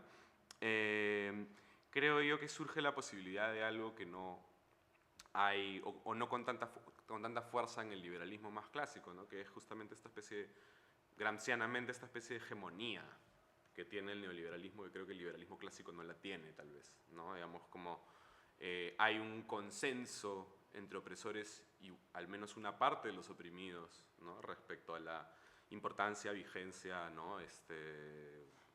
Carácter progresista de lo que esta nueva forma económica, ¿no? trae, ¿no? Eso, claro, en la medida en que tiene enemigos claros, creo yo, el liberalismo clásico, ¿no? O se van construyendo, ¿no? A partir del 19 en adelante hasta los 80 del siglo pasado, ¿no? Creo que no tiene esa hegemonía tan apabullante, ¿no? Que el neoliberalismo tiene o ha tenido, ¿no? Se viene resquebrajando, pero lo que falta es alternativa, ¿no? Eso, sí. Ok, muchas gracias. ¿Más preguntas del público? Bueno, para complementar de repente la pregunta que fue planteada a Osvaldo, no sé si lo mencionaste, Osvaldo, pero yo sí pensaría, y de repente estoy hablando desde mi sesgo legalista de abogada, pero sí pensaría un paso importante que sirva para desmantelar o para confrontar el terruqueo que realmente genera tanto, es muy lesivo, ¿no? Para la democracia en abstracto, si se quiere pensar, y también los efectos reales en las vidas concretas de las personas que los sufren. un punto que a mí sí me parece importante para empezar a desmantelar todo eso serían los cuerpos normativos, que justamente son muy útiles. Y la ambigüedad en que está, o la gran apertura que hay en cómo se sigue utilizando el día de hoy las leyes que fueron promulgadas en plena dictadura de Alberto Fujimori, porque creo que es importante tenerlo en cuenta. Fujimori da el golpe de Estado en el 92, el 5 de abril, y exactamente un mes después promulga una serie de leyes frente a la subversión, contra el terrorismo, en fin. Y esas leyes hasta el día de hoy, muchas siguen vigentes, como si siguiéramos en un conflicto armado interno, como si siguiéramos en el proceso de terrorismo, como se le quiera llamar. Entonces, una punta, me parece que ese es como que un poco quitarle los dientes a algo que al día de hoy ya no tiene mayor sentido, ¿no? Que es esto de la construcción del enemigo, la deshumanización que conlleva, en fin. Eso sí me gustaría enfatizar, ¿no? Los cuerpos legales que al día de hoy siguen vigentes y que no guardan relación con nuestro contexto político-social actual. Eso. Sí, creo que lo que dices es certero, ¿no? O sea, sí, pues, o sea, creo que ahí hay un espacio que también falta trabajar, ¿no? O que puede ser un frente de disputa interesante, ¿no? Reescribir las leyes, ¿no? Cómo están siendo utilizadas, ¿no? Ahora, no creo que lo último que dices dices algo así como ya no son útiles porque ya no estamos en un conflicto armado interno, ¿no? O sea, claro, ya no lo estamos, pero sí sigue siendo útiles en la medida en que permiten justamente enjuiciar, empapelar, ¿no? Y tener a la gente perseguida, ¿no? Acosada judicialmente, ¿no? Sobre pretexto de que esa ley existe, ¿no? Entonces sí creo que es un espacio que merecería la pena trabajarse, ¿no? O sea, también, por ejemplo, esta idea de cuando, no recuerdo cuál fue, creo que fue Anaí Durán, ¿no? Que le hizo una denuncia porque le dijeron terrorista, ¿no? Y ella hizo la denuncia, ¿no? Y quedó como precedente legal. No sé si es el término legal exacto, ¿no? Entiendo que la Suprema perdió. Ya. Que no quedó como corriente, ya. Igual eso no quita que se pueda seguir. Claro, pero el ejercicio de que le hayan dicho, sí, tienes razón, y por lo tanto eso constituye difamación, como que fue un poco esperanzador en un momento, ¿no? Fue interesante, ¿no? Sí. Pero sí, de acuerdo con el cuerpo legal, como dices, es un espacio de disputa también, por supuesto. Sí. Gracias. Sí, quizá podríamos recoger algunas preguntas, no sé, una ronda. Sí, a ver, gracias también a los ponentes por los aportes que han brindado y justo también en la línea de la última pregunta, ¿no?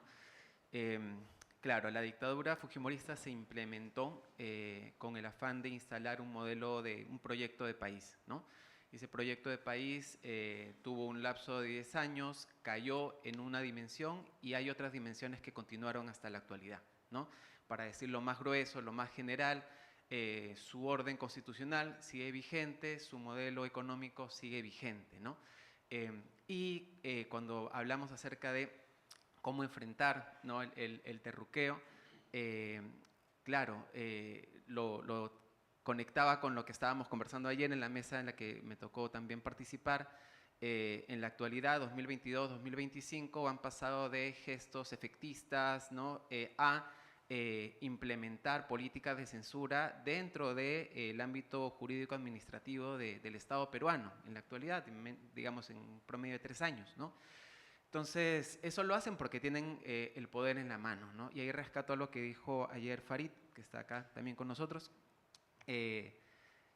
¿Cómo superar eso? Eso que voy a decir es muy grueso de repente, digo por general, pero me parece que es el punto de partida, ¿no? Si no los derrotamos políticamente, ellos van a seguir teniendo las herramientas en la mano, ¿no? Entonces, lo digo porque creo que la disputa de la batalla cultural, entre comillas, que es la disputa que está planteando es lo que la llamada ultraderecha ha querido plantear y poner adelante. Siento que a veces también, siendo muy importante, también es un distractor para evitar entrar a la disputa política, ¿no? Entonces, claro, ¿cómo vamos a vencer el terruqueo que ya se está institucionalizando, que ya se está volviendo legal, ¿no? Hablo de las políticas culturales de censura que en la actualidad ya son legalizadas, ya están dentro de los estímulos económicos que se acaban de lanzar ahora del Ministerio de Cultura, en los lineamientos del uso del Gran Teatro Nacional en la actualidad, y etcétera. La ley de amnistía, ¿no? La ley de amnistía, ya se mencionó la ley con respecto a lo que pueden o no pueden decir los docentes en los colegios, etcétera, ¿no? Entonces, ¿cómo vencer ese elemento o cómo vencer esa realidad? Justamente creo que lo que nos pone ahí adelante es cómo los vencemos políticamente, ¿no?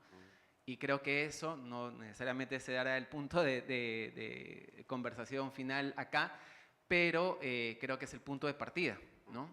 El punto de partida es donde empezamos a medir, porque tengo la preocupación que a veces siento, con esto cierro, que esta discusión de cómo entramos a la disputa, a la batalla cultural, a veces puede ser también una trampa para hablar en los términos de los que nos están poniendo ese elemento por delante, ¿no? Eso. Sí, sí, tienes razón. ¿Hay más preguntas del público?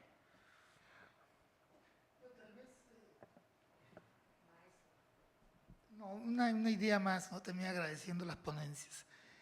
En la mesa anterior se planteaba que esta hegemonía del neoliberalismo, de la oligarquía también se planteaba, no era permanente, era una alianza transitoria con grupos de iglesia, con grupos, también las Fuerzas Armadas, ¿no? Con iglesias conservadoras. Entonces, digamos, en la medida en que esa alianza no es permanente, en la medida en que hay una reacción de otros grupos que se oponen y que definitivamente dicen yo no soy terruco,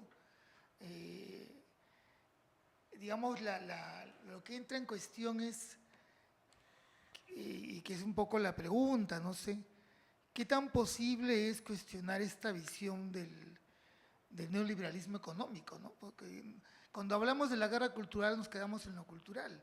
¿Y el problema económico dónde queda? O sea, no es que estemos súper bien, que no haya pobres, ¿no? O sea, hay pobreza, entonces, ¿cómo juntar lo económico a la guerra cultural? ¿Cómo al momento de trazar no sé, la contraofensiva, también poner de frente lo económico como algo no solucionado, ¿no?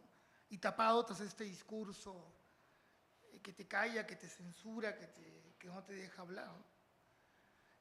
Antes hablaba, por ejemplo, de quién fue la víctima de la guerra, de conflicto armado, ¿no? Y cuando se planteaba que eran los campesinos, la población más pobre, yo pensaba en ese momento, somos un país dividido porque no nos vemos en ese pueblo que existe todavía, ¿no? O sea, que está ahí presente. Entonces, vienen, entran a Lima, los vemos, alguna gente les insulta, otra gente que ha luchado, que ha salido a marchar, dice yo no marcho con ellos. Hay una serie de fracturas, ¿no? Pero cómo tejer ahí,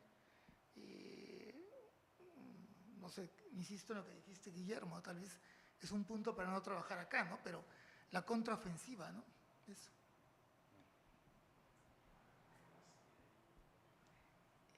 Quisiera acotar a lo que acaba de decir el profesor. Me estaba acordando cuando se refería él a este hecho que este antropólogo escribió un libro, antropólogo que dirigió la Casa de la Cultura, no me acuerdo ahorita su nombre, Lumbreras, ¿no? Que dice, nosotros y los otros, ¿no? O sea, pareciera como que esos otros, ¿no? Son, digamos, obviados, que pensamos que continúan todavía desde la época de la conquista, pareciera que, bueno, pues están debajo de la alfombra, ¿no? Pero ahora las muertes y todo eso, ¿no? Irrumpieron. Entonces, esos otros ya como que acá ya no los vemos tan los otros, sino que nos han conmovido tanto esas muertes que han hecho que, digamos que, hay un europeo que habla sobre esto de que las muertes, la guerra, las muertes, unifican, ¿no? Hacen nación. Entonces pareciera que en nuestro caso, con los últimos hechos de muertes y esto de la inseguridad, que sigue habiendo muertes, pareciera como que nos han conmovido tanto que las encuestas y todo siguen diciendo, ¿no? Que son una costra nomás así pequeñísima y que no cuentan con la opinión favorable de las mayorías, ¿no? Entonces, como que de repente estamos transformándonos ahora sí a ser una nación. Las muertes nos han conmovido tanto que, bueno, eso lo pongo. Gracias. Disculpen lo largo.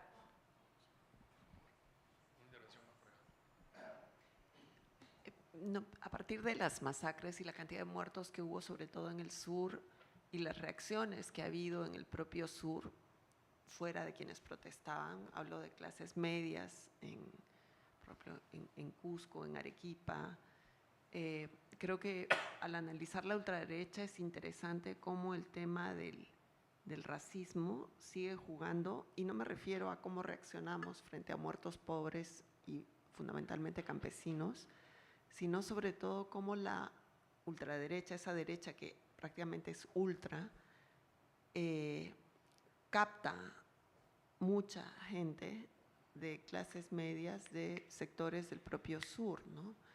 Y obviamente en general de todo el Perú. Hay una cosa de yo no me identifico y acuso de terrucos, ese terror a identificarte como indio, como marrón, siendo marrones, ¿no? O sea, y cómo esa categoría étnica funciona, es como un gancho. Si tú no eres indio, con todo lo que eso significa, votas por mí, porque tú te identificas, es decir, votas a la derecha, votas incluso por Porky, porque sientes que votando por él estás casi ascendiendo, estás identificándote y asumiendo esa categoría étnica que te da una serie de valores. Y creo que sería interesante analizar eso, porque a mí me ha sorprendido cómo en el Cusco de pronto han aparecido bastantes polos blancos con ese discurso,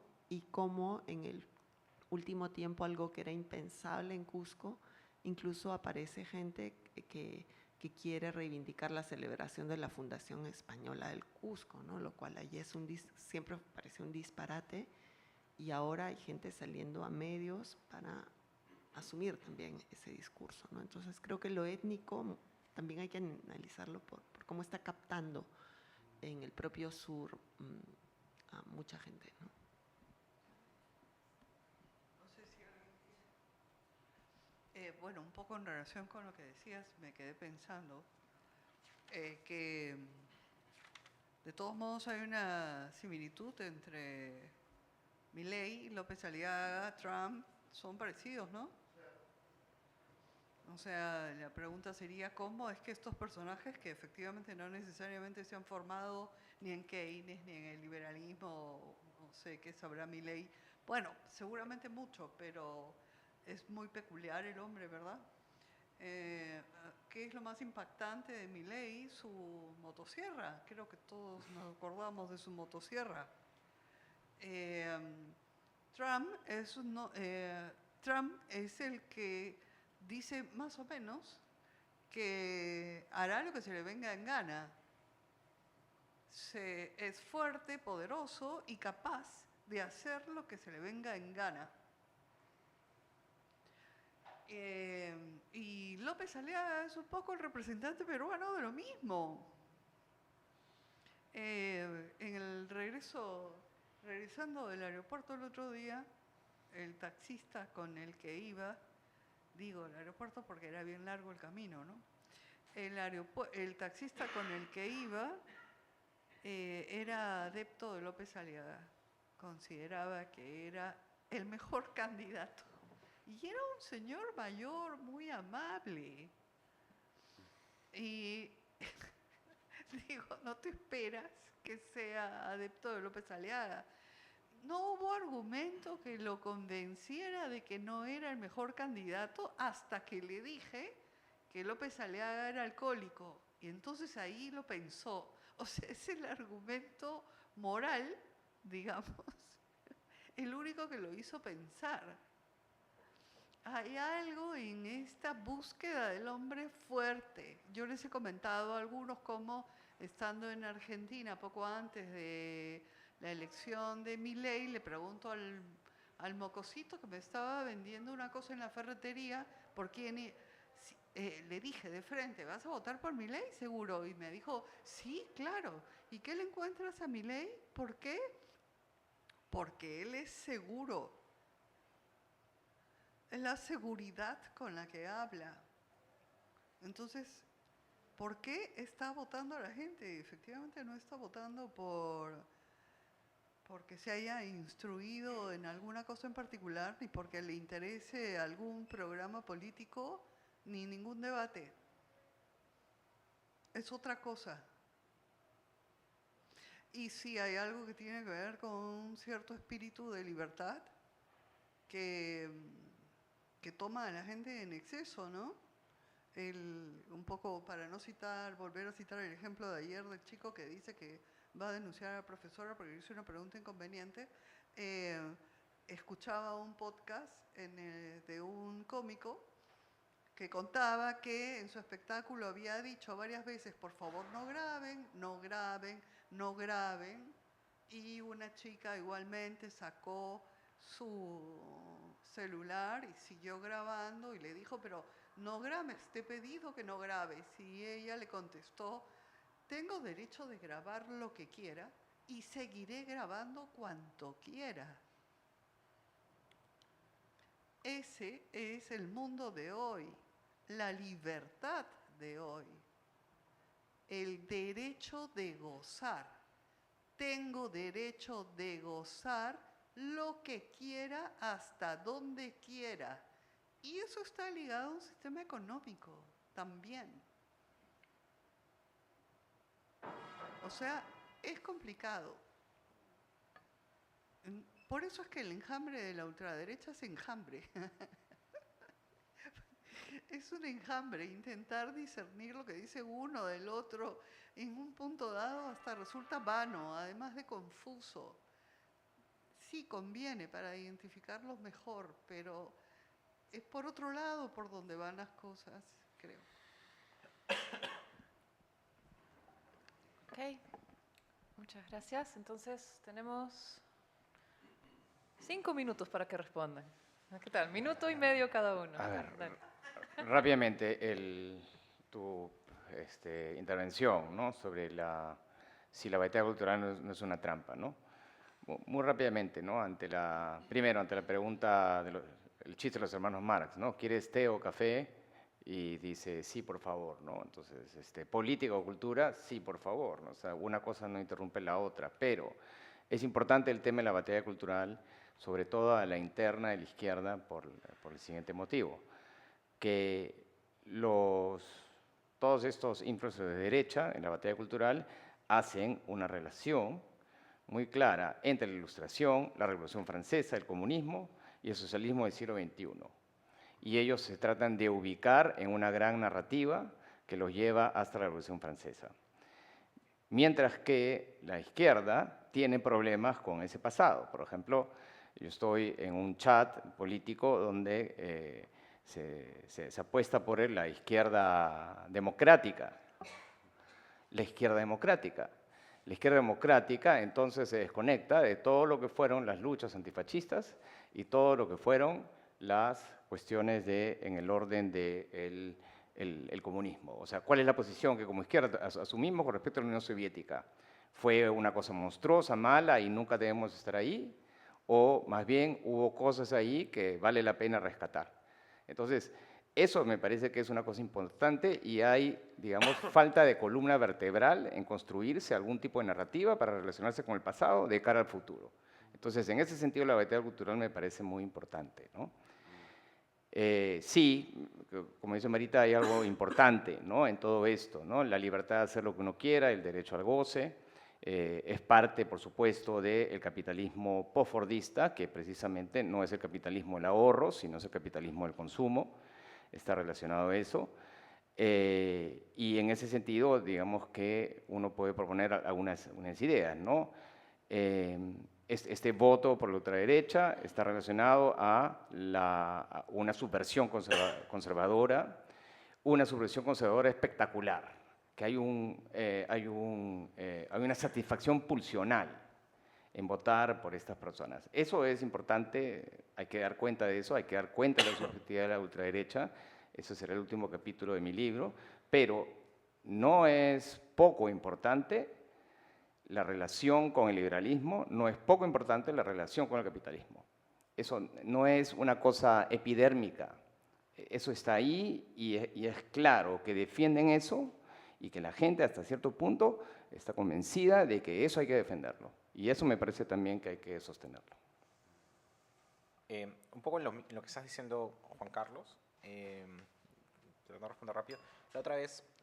La semana pasada, Jesús Cosio, ese caricaturista, publicó una tira cómica, ¿no?, en la que ponía: la ultraderecha avanza, ¿qué podemos hacer desde la izquierda? ¿No? Una mano con un puño, ¿no? Lo han visto varios, ¿no?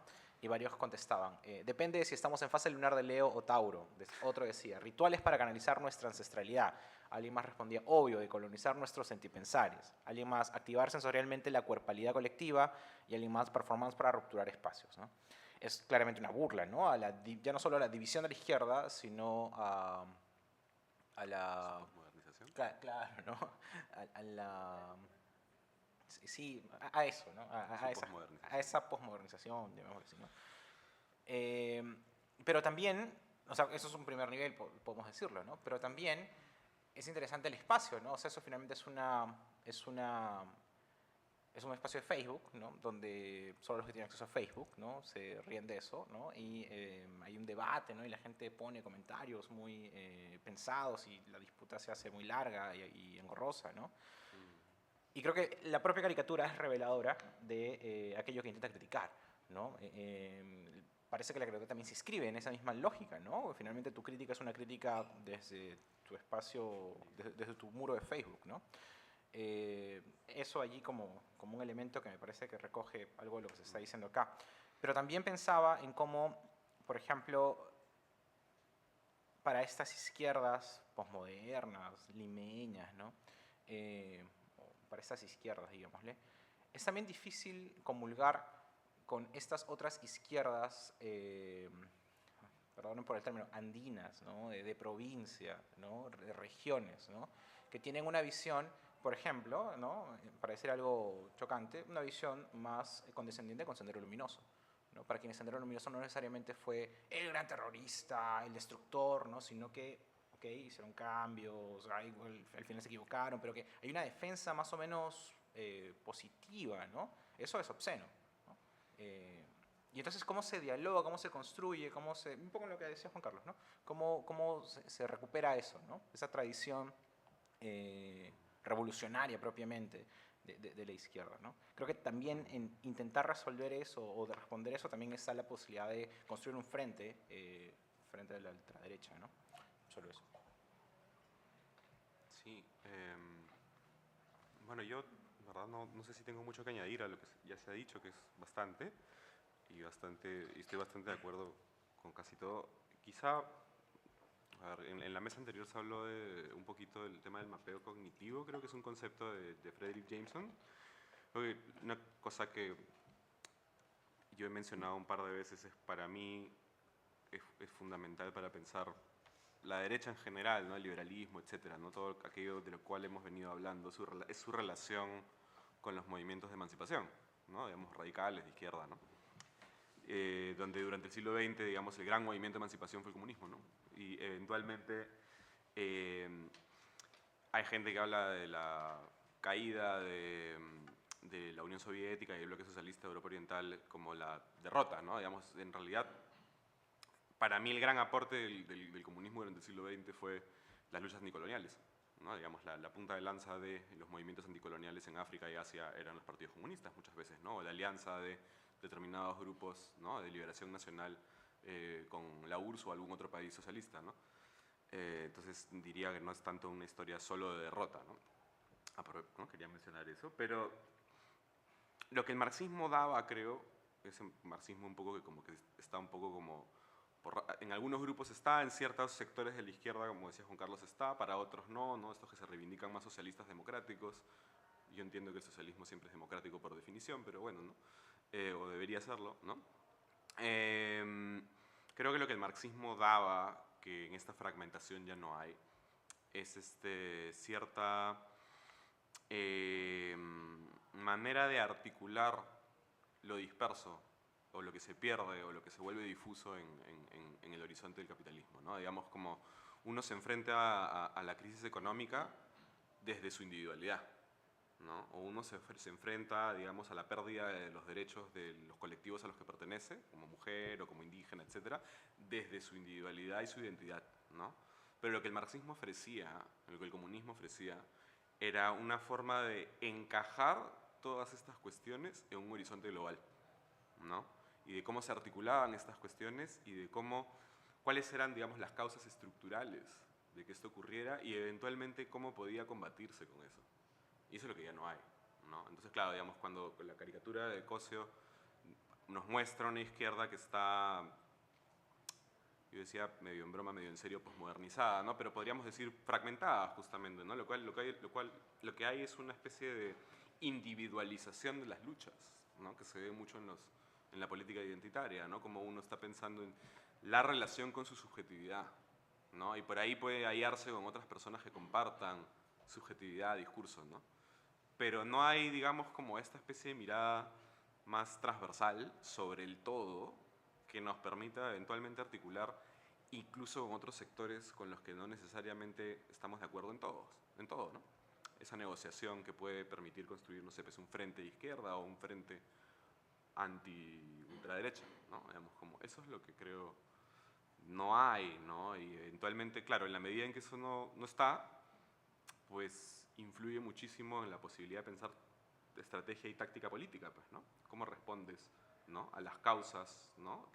Aquello que genera distintas formas de violencia o represión, pérdida de derechos, endeudamiento, etcétera, ¿no? Entonces, si te falta esto que Jameson llama el mapeo cognitivo, ¿no? Digamos, creo que afecta muchísimo, ¿no? E influye mucho en esta pérdida de identidad de la izquierda y en verse muchas veces chantajeado por la derecha a aceptar ciertas cuestiones, ¿no? Digamos, como a renegar del pasado, a no querer encontrar nada de valioso o aceptar sencillamente las narrativas históricas que le vienen impuestas por los ganadores de un conflicto global, pues, ¿no? ¿Sí? Entonces, eso. Ok, muchísimas gracias. Ha sido muy nutrido esta conversación. Les agradezco mucho y gracias a todos los que nos han acompañado estos días.